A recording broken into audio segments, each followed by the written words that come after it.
La comédienne Élisabeth Bourgine sur les traces de sa famille à la Chartre-sur-le-Loir, le village où est née sa cousine Micheline Masse, artiste peintre. Alors ici, c'était un des endroits favoris de Micheline pour peindre son Loir. Parce qu'il y a le Loir, les ponts, les fleurs, les lavoirs, tout du long. C'était son endroit préféré. Ma cousine Mimi, séquence 1, On première. va faire le film, ça va être les deux cousines. Là, c'est Les deux cousines, c'est sacré. C'est nous deux. Ce film de cousine, il a commencé presque par hasard. Coucou Mimi. On a commencé à tourner ce film avec nos téléphones, parce que c'est ce qu'on avait dans la poche. Puis c'est au fur et à mesure, je me dis, mais c'est tellement beau ce qu'elle me dit, c'est tellement magnifique ce qu'elle fait, la façon dont elle peint, les lumières sur sa palette, la couleur, ses mains, son pull. Je me suis dit, mais il faut filmer professionnellement.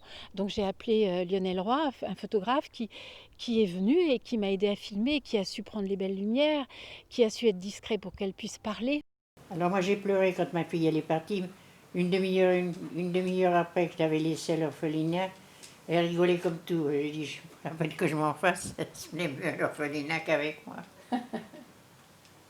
Coup du sort, 4 mois après le début du tournage en 2017, Micheline Masse s'est éteinte à 83 ans.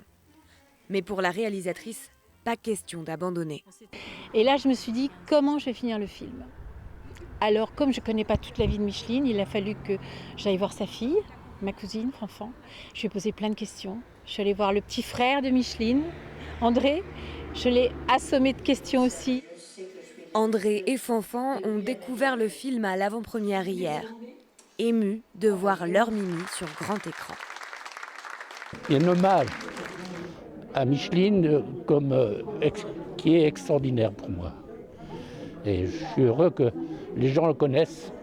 En tant que fille de Micheline Masse, j'ai été très flattée pour elle. Je suis vraiment très reconnaissante qu'on ait pu justement faire un film sur toute cette vie atypique. Un parcours hors norme de femme libre, raconté avec délicatesse par sa petite cousine.